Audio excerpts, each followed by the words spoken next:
নমস্কার বন্ধুরা, recipes with সানভিকাতে সবাইকে স্বাগত জানাই। আশা করি আপনারা ভালো আছেন, সুস্থ আছেন। আজকে আবারও চলে এসেছি দারুণ একটি নাস্তা রেসিপি আপনাদের সাথে শেয়ার করতে। এটা করা কিন্তু খুবই সহজ, খেতে দারুণ লাগে। আসুন তাহলে রেসিপিটি শুরু করি। এই নাস্তাটা করার জন্য আমি নিয়ে নিয়েছি 1 বাটি সুজি, ওই বাটিরই মাপ করে নিয়ে নিলাম 1 বাটি আটা, নিয়ে নিয়েছি এখানে সামান্য একটু নুন, তারপরে এটাতে দিয়ে দিলাম আমি চিলি ফ্লেক্স, সাদা তিল, আর বেশ খানিকটা ধনেপাতা কুচি, তারপরে দিচ্ছি রিফাইন অয়েল 2 চামচ, দিয়ে সমস্ত উপকরণগুলোকে ভালো করে শুকনো হাতে মেখে নিতে হবে। এই নাস্তাগুলো কিন্তু খেতে দারুণ লাগে, খুবই ক্রিস্পি হয়, আর বাচ্চাদের টিফিনেও কিন্তু আপনারা এটা দিতে পারেন। আমার শুকনো এই মিশ্রণটা মাখা হয়ে গেছে। আমি এখান থেকে 2 থেকে 3 চামচ একটা বাটিতে তুলে আলাদা সাইডে রেখে দিলাম, এটা পরে আমি ইউজ করব। এরপরে অল্প অল্প জল দিয়ে একটা সফট ডো তৈরি করে নিতে হবে। নাস্তার রেসিপিটা আপনারা অবশ্যই একবার হলেও ট্রাই করে দেখবেন, আর আমাকে কমেন্টে অবশ্যই জানাবেন কেমন হয়েছিল। আশা করি আপনাদের খুব ভালো লাগবে। আপনারা কিন্তু এটা বিকেলে চায়ের সাথেও খেতে পারেন, খুবই ভালো লাগে খেতে।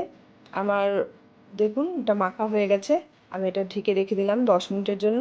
এরপরে যে শুকনো মিশ্রণটা আমি তুলে রেখেছিলাম একটা বাটিতে, ওটার মধ্যে জল দিয়ে একটা পাতলা ব্যাটার মতো তৈরি করে নেব।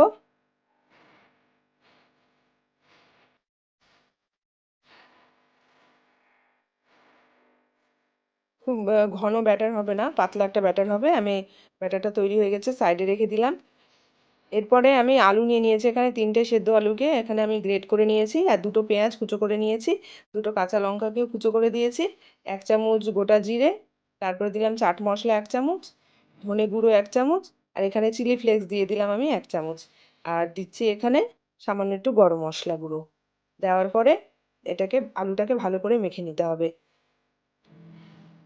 এই পুরটা আমাদের পরে আমি লাগবে, ইউজ করব আমি। আর সামান্য একটু নুন দিলাম।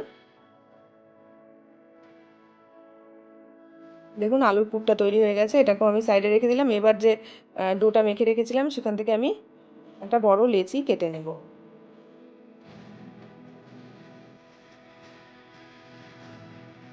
বড় একটা লেচি কেটে নিতে হবে। এবার লেচিটাকে রুটির মতো বেলে নিতে হবে। সামান্য একটু আটা মাখিয়ে দিলাম। এবার বড় একটা রুটি বেলে নেব আমি। খুব বেশি পাতলা হবে না, আবার খুব বেশি মোটাও হবে না রুটিটা। আর যে আলুর মিশ্রণটা আমি করে রেখেছিলাম সেটা রুটির ওপরে ছড়িয়ে দিতে হবে। আপনারা যদি বাচ্চাদের জন্য করেন তাহলে চিলি ফ্লেক্সটা আর কাঁচা লঙ্কাটা আপনারা স্কিপ করতে পারেন। এবার সমস্ত আলুর যে পুরটা দিয়েছি ওটাকে চারিদিকে ছড়িয়ে দিয়ে আমি এটাকে রোল মতো করে নিচ্ছি।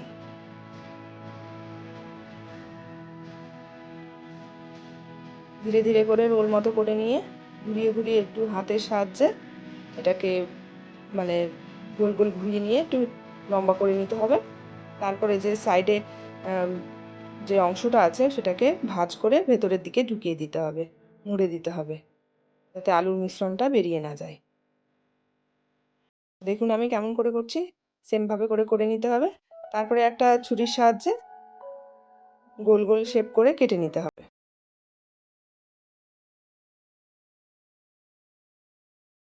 দেখুন কি সুন্দর লেয়ারগুলো বোঝা যাচ্ছে। এটা দেখতে যেমন সুন্দর, খেতেও কিন্তু দারুণ লাগে। আপনারা অবশ্যই এই রেসিপিটা একবার হলেও করে খেয়ে দেখবেন।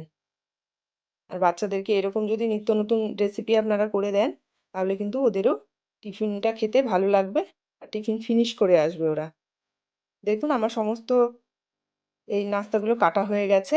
এবার আমি যে আটার একটা ব্যাটার তৈরি করে রেখেছিলাম সেটার মধ্যে একটা করে নাস্তা এরকম দিয়ে দেব, দিয়ে আর ব্যাটারের মধ্যে ডুবিয়ে নিয়ে তেলের মধ্যে ভেজে নিতে হবে। তেলটাকে আমি হাই হিটে গরম করে নিয়েছি প্রথমে, তারপরে হিটটাকে মিডিয়ামে করে দিয়েছি, নাহলে উপর থেকে লালচে কালার হয়ে যাবে আর ভেতর থেকে কিন্তু কাঁচা থেকে যাবে। মিডিয়াম হিটে এটা ভেজে নিতে হবে। দেখুন কি সুন্দর হয়েছে, লাল করে ভাজা হয়ে গেছে, আমি তুলে নিলাম। আমি নাস্তাগুলোকে 2 ব্যাচে ভেজে নিয়েছিলাম। খেতে কিন্তু দারুণ লাগে বন্ধুরা। আপনারা অবশ্যই এই রেসিপিটা একবার হলেও কিন্তু ট্রাই করে দেখবেন। আমি সমস্ত নাস্তাগুলোকে ভেজে নিয়েছি, এবার আমি সার্ভ করে দেব। আমার এই ছোট্ট ভিডিওটি আপনাদের কেমন লাগলো? যদি ভালো লেগে থাকে প্লিজ একটা লাইক, শেয়ার, কমেন্ট করে আমার পাশে থাকবেন। নতুন বন্ধুরা যারা প্রথমবার আমার চ্যানেলটিকে ভিজিট করছেন, প্লিজ প্লিজ প্লিজ আমার চ্যানেলটিকে সাবস্ক্রাইব করে আমার পাশে থাকবেন। আরও নতুন নতুন ভিডিও দেখার জন্য আমার চ্যানেলটিকে ফলো করুন। আর যদি আপনাদের কোনো নতুন ভিডিও দেখার ইচ্ছে থাকে আমাকে অবশ্যই কমেন্টে জানাবেন, আমি দেওয়ার চেষ্টা করব। এতক্ষণ ধৈর্য ধরে আপনারা আমার ভিডিওটি দেখলেন, তার জন্য আপনাদের অসংখ্য অসংখ্য ধন্যবাদ। আবার আপনাদের সাথে দেখা হবে আরেকটি নতুন ভিডিওতে।